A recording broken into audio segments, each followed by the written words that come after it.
If you're blue and you don't know where to go to, why don't you go where fashion sits? Putting on the Ritz. Different types who wear a day coat, pants with the stripes and cutaway coat, perfect fits. Putting on the Ritz. Dressed up like $1 million trooper, trying hard to look like Gary Cooper. Come, let's mix where Rockefeller. All right. Super duper. We're putting on the Ritz here at the Watchdog. Welcome back to the third half of Butch Maxwell's Complete Waste of Airtime. The third half, yes.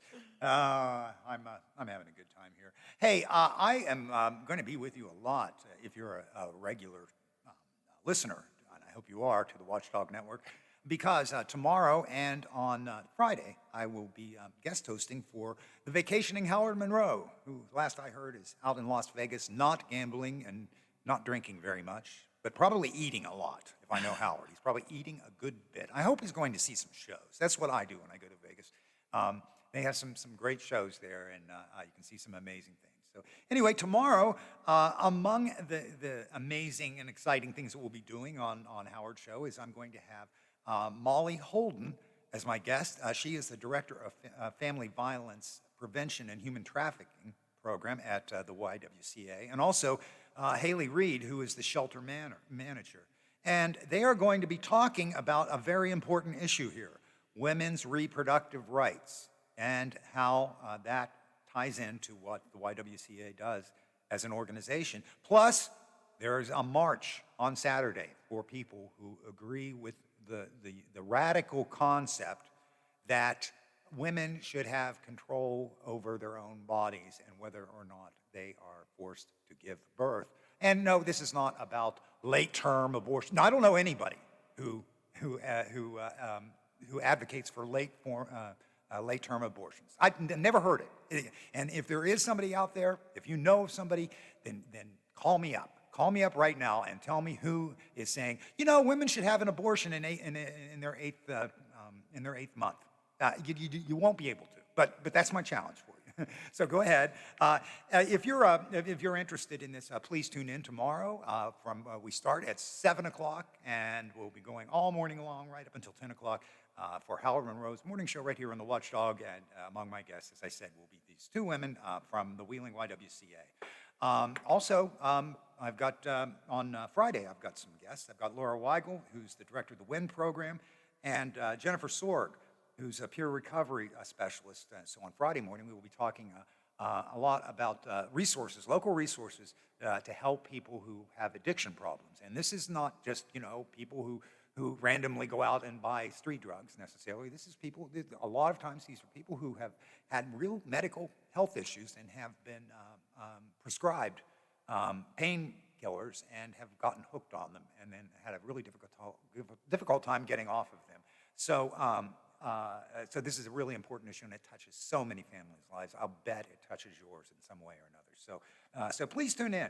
Also, if that's not enough, next week on Monday and Tuesday, I will be sitting in during these hours for Bill DeFabio. So from noon to 3 o'clock, I'll be wasting your time for 2 days on that time. But it will be the variety show those days, so I'm going to endeavor to do variety rather than waste your time, as I always do here on Wednesday. So that's the plan coming up.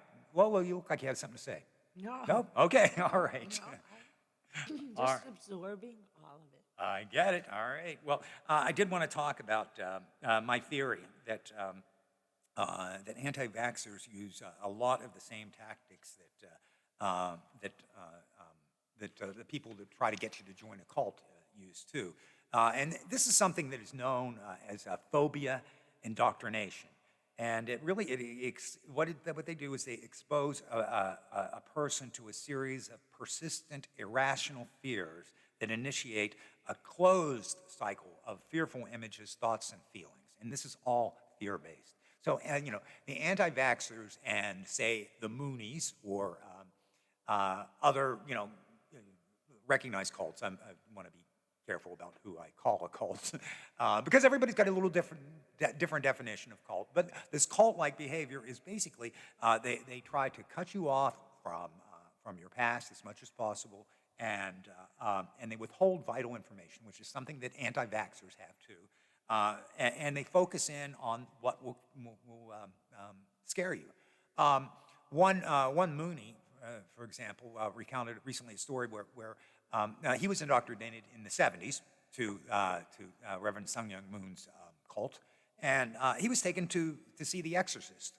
And then told him that this girl, was about a girl who's possessed by a devil, and that this was what would happen to you if you leave the group, that a devil will possess you. And it really scared this guy. And this was not a dumb person either. He was a pretty educated guy, but he was at a vulnerable moment. So that's kind of what I want to see, how I want to view the world of people who are anti-vaxxers, or at least who have been taken in by this. They're victims. They're victims that they've been conned by people, and I feel badly for them. And so I want to deputize all the listeners here to try to help those people through their unfounded paranoias and phobias, because what a lot of the anti-vax philosophy is, tell them about the one case that was a breakthrough infection of somebody who got a vaccine, or somebody who had a poor reaction. You will find that. There will be that. But these are the far and away the exceptions to the rule. They'll also distort information, too. A lot of the anti-vaxxers have been saying that the vaccine was developed too quickly. There's never been a vaccine developed this quickly. Therefore, it cannot be good. But, what they don't recognize or try to hide is the fact that this technology, this MR technology, has been in development for over 20 years. So this was just the first real application that could have been done. It was nearly ready the last time we had a coronavirus, but it wasn't quite ready. This time in 2019, they had it down pretty well. So it's not just, sometimes it is a matter of distorting information. And then, of course, there's the outright lies. Last year, there was an anti-vax propaganda film that went viral. And the film falsely claimed that the COVID vaccine is a money-making scheme for a group of elites who are hiding evidence that the vaccine causes medical harm. Now, why these elites want to cause medical harm was never made clear or anything. I don't know what their motive would be, but the other motive was money-making, and people can get suspicious about that.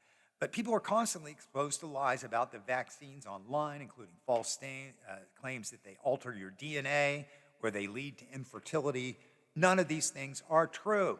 None of these things have been, what we do in science is we want evidence. We want evidence, and we want citations. We want to see studies, and we want peer reviews. We want not just one scientist saying global climate change is real. We want a lot of scientists. We want a majority. We want a supermajority, and and then we can believe it. If we get enough really smart people who are really studied on this, I think it might be wise to go ahead and believe it. I'm a skeptic too. I believe in skepticism, but I don't believe in cynicism and just saying, well, all politicians are horrible. Yeah, maybe most of them are or something, but when we make those broad generalizations, we do so at the peril of making intelligent decisions for ourselves. And I know that my audience is made up of people who are intelligent, because otherwise they would be listening to the other talk radio station right now. So take the flattery, take the compliment, and go do good with it. You yourself are vaccinated. Work on those people in your lives who are not. I know I've got a few, and I still have not gotten through to all of them. But we need to keep that in check. All right. So, Lola, anything to add to this, or just Well, it's like QAnon Hallelujah. believers. I mean, can you get any more crazier than that? Yeah. And it's been every single thing that somebody may feel, or, be fearful of, QAnon can hit on it. Yeah. You can find just about anything that will reinforce some notion you may have. And Right. yeah, to me, it's really scary. And But- then there are people that I know are intelligent, thoughtful people that just refuse. And you can't get a real reason out of them because I think at this point in time, people have just dug in their heels Yeah. and said, government's not going to tell me what to do. I'm not going to do it. Right. There's no rhyme or reason to it. Right. And the sad part is now they're starting to fall prey to the Delta variant. Yeah. And, so will they get vaccinated once they get out of the hospital and get over all this? Because you can't get vaccinated immediately. You Right. have to wait. Yeah, you have to wait. How many news stories have we seen of people who are in ICU on a ventilator? I wish I got the vaccine. Yeah, but how many have you seen where they go, no, I'm not going to get vaccinated. I have natural immunity now. Yeah. Yeah, your natural immunity, by the way, is not nearly as good as the immunity that you would get from a double dose vaccine or from a single dose of Johnson & Johnson vaccine. You do have some immunity. You may not get as sick, but you could get sick. And with a variant, you might get sicker. So, it's. I don't understand it. Why intelligent people would make that choice, I don't know. And it's like, government isn't going to tell me what to do. So by golly, you know what? The government told me when I was coming on Interstate 70 west, headed towards Wheeling, and as I came into the tunnel, I didn't see any sign or anything. It just, the tunnel seemed to be open. It's open, And then the government told me that I had to get off at that 16th Street left-hand exit, but I don't want to go that way. Government isn't going to tell me, so I'm just going to drive straight up. Whoop, no bridge. Good luck with that. Yeah, good luck with that. We do all kinds of things that the government tells us to do that we don't necessarily want to do. I don't want to pay taxes. Nobody does, but we do it because we could go to jail if we don't, because the ramifications for it. And maybe we just do it because we want to be good citizens. How about that? I just want to be a good person. These people that, and truly, you were running through the numbers of vaccinated healthcare workers and, how really small the percentage is of people that refuse. And there are some that do have medical reasons. Yeah, there that are. they There can't are. get. Yeah. Some people are allergic to some of the things in a vaccine, and that can be very difficult. Yeah. So, but these ones, the problem is the ones that just refuse are noisy and they're loud and they make good TV coverage. Yeah. But I got news for them. If you work for any company, whether it's a hospital, a school, Lowe's, Kohl's, Target, those are private companies, and they can set any rules they want. That's right. There was a company I really wanted to get a job with many, many years ago, but it would have been an office job until I found out. No open-toed shoes. You could only have heels that were like an inch high. You had to wear nylons every day. You had to wear a skirt and a jacket and a blouse. See, I would want to do that. And so, I opted, no, I'm not going to apply because I don't want to live under those restrictions. Right. So, every company has, it's just like you work at, all right, Kohl's, good example, because I was just in there this past weekend. Most of those girls have on all black. I mean, Macy's was the same way. You could have different combinations of two colors, but that's, and if you didn't have that in your wardrobe, they would give you an advance so that you could, charge them and they would take it off of your first paycheck.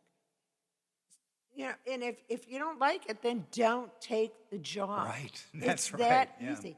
But to sit there and say, we're going to sue, I honestly, no. I only play a lawyer on the radio, Yeah. but I really don't see that you can sue over that. It's not violating, nobody's given you the right to a job. Right. That's right. Yeah. They just, but they're loud, they're noisy, Yep. they carry big signs, Yeah. and they get on TV. Yeah. So everybody thinks that there are these huge demonstrations all across the country for Yes. this, when it's 20 people outside of one hospital raising a little hell. Yeah, yeah. You It- know? there is an amplification by the news media of bad news or of anything that, that bleeds, it leads sort of thing. I was just gonna say Yeah. that. And so, yeah, we get a distortion of things. We think that we hear of one airline crash and we think, air travel's not safe. Well, Falling out of the sky. yeah, and so we have to understand that too. One of the benefits of being in the age of information is this deluge of facts that we get, but also one of the bad things about it is this deluge of facts that we get, and also a lot of it is just false and misleading. So yeah, we got to be very careful. Talking about somebody who's been at the center of fake news for quite some time now is Donald Trump. Yet another tell-all book came out just this week. This one was by Stephanie Grisham, who spent years at the side of the Trumps, serving as President Donald Trump's press secretary, very briefly towards the end of his term, and also as chief of staff for the First Lady. And she quit her job in protest, to her credit, after the January 6th U.S. Capitol riot, and has written a tell-all memoir of her time at the center of the Trump storm. Trump, of course, discounts it. He says it's just another bitter ex-employee. But boy, it's just full of facts. It's kind of amazing. And I just needed to get that in because... At least it's an ex-employee and not an ex-wife. True. Yeah, it's true. Hey, I've had great fun today. I will see you guys all next week. And if you're around in the meantime, tune in tomorrow, Howard's show. Tune in next week, The Bill Show. I'll be here. Have a good weekend.